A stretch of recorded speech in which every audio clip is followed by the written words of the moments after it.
एक मजेदार बात है जिसको सोचना चाहिए कि अभी तक पूरा संघ परिवार, और ज्यादा पुरानी बात नहीं कर रहा हूं, 4-5 साल पहले तक पूरा संघ परिवार और हिंदू महासभा इस बात से इनकार करता था कि सावरकर ने कोई माफी मांगी थी। लगातार जवाब देने, मैं अपूर्वानंद जी से थोड़ा सा असहमत हो रहा हूं इतिहास वाले विमर्श के लिए, क्योंकि इतिहास हमेशा हमारे सामने उपस्थित रहेगा। इतिहास से आप पीछा नहीं छुड़ा सकते। तो लगातार जवाब देने, लगातार चीजों को सामने लाने का नतीजा ये हुआ कि जब एक प्रोजेक्ट के तहत विक्रम संपत से किताब लिखवाई गई, या विक्रम संपत ने किताब लिखी सावरकर को सही साबित करने के लिए, या सावरकर को ग्लोरीफाई करने के लिए, तो उनको ही वो सारे माफीनामे छाप देने पड़े। और आज हमारे भाजपा के बड़े नेता और मंत्री, गृह मंत्री रहे हैं, इस समय भी रक्षा मंत्री हैं, वो रक्षा मामलों पे तो बहुत उनको बोलते हुए मैं सुनता नहीं हूँ। चाइना के आक्रमण की इतनी बात सुनी जा रही है, चाइना उत्तराखंड में आ गया, तिब्बत में आ गया, राजनाथ सिंह का कभी बयान सुनता नहीं हूँ।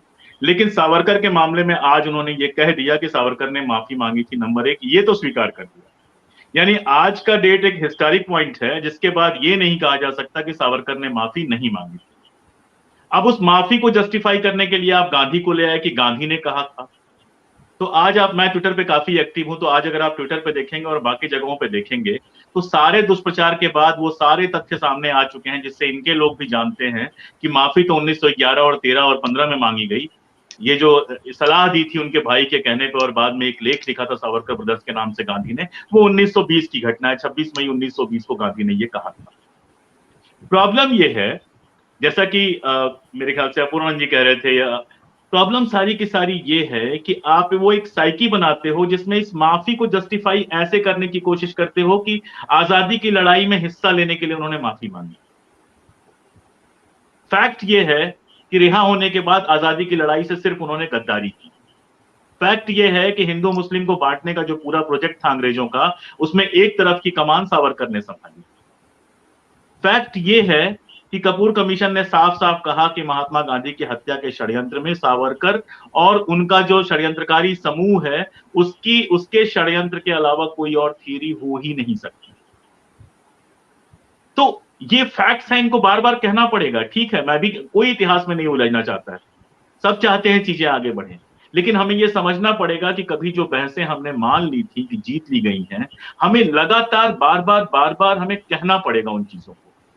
और तब जैसे आज इन्होंने ये माना है कि हाँ भाई माफी तो मांगी थी, कल ये और भी बहुत सारी चीजें मानने के लिए मजबूर होंगे।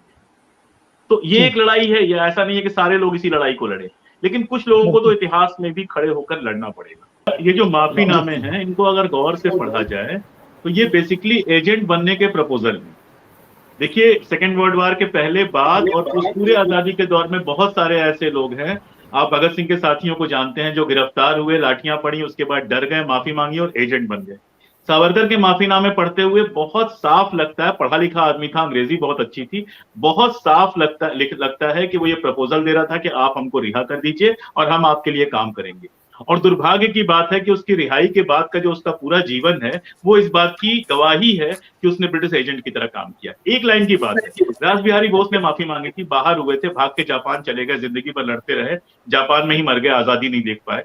रास बिहारी बोस का अगर आप जीवनी पढ़ेंगे उनकी, तो एक बीच में वो सावरकर से बड़े प्रभावित हुए थे। एक बात और भी थी ना कि माफीनामे गोपनीय थे, क्लासिफाइड पेपर्स थे, तुरंत लोगों को नहीं पता चला, बहुत बाद में पता चला, 70s 80s में ये बाहर आए हैं। तो रास बिहारी बोस एक बीच में बहुत पागल हुए थे और कहा कि नहीं, सावरकर जिस तरह से हैं उनको लीडरशिप लेनी चाहिए, और गांधी ये और नेहरू ये फला। लेकिन 1942 में जब उन्होंने देखा कि सावरकर जाके अंग्रेजों के साथ खड़े हो गए और कांग्रेस ने ये कॉल दिया कि अंग्रेजों भारत छोड़ो, तो वो फिर से गांधी और नेहरू की बात करने लगे, फिर सावरकर की बात वो भूल जाते हैं। तो मतलब he was a British agent. मैं बहुत क्लियरली कह रहा हूँ, उनकी पूरी एक्टिविटीज ऐसी लगती है कि वो ब्रिटिश एजेंट की तरह काम करते हैं। जी, मेरे ख्याल से संतुल जी की किताब में वो जिक्र है कि एक उन्होंने कोई लेख कहीं लिख दिया था, अंग्रेजों ने तुरंत उनको डांटा, रत्नागिरी में थे, कि तुमने ये लेख क्यों लिखा है, तो पॉलिटिकल है, और तुरंत उन्होंने माफी मांगी। 6 माफीनामे तो काला पानी के, 4 उसके अलावा हैं, 4 उसके अलावा 10 माफीनामे उन्होंने किया। सत्य हिंदी का ऐप डाउनलोड करें गूगल प्ले स्टोर पर।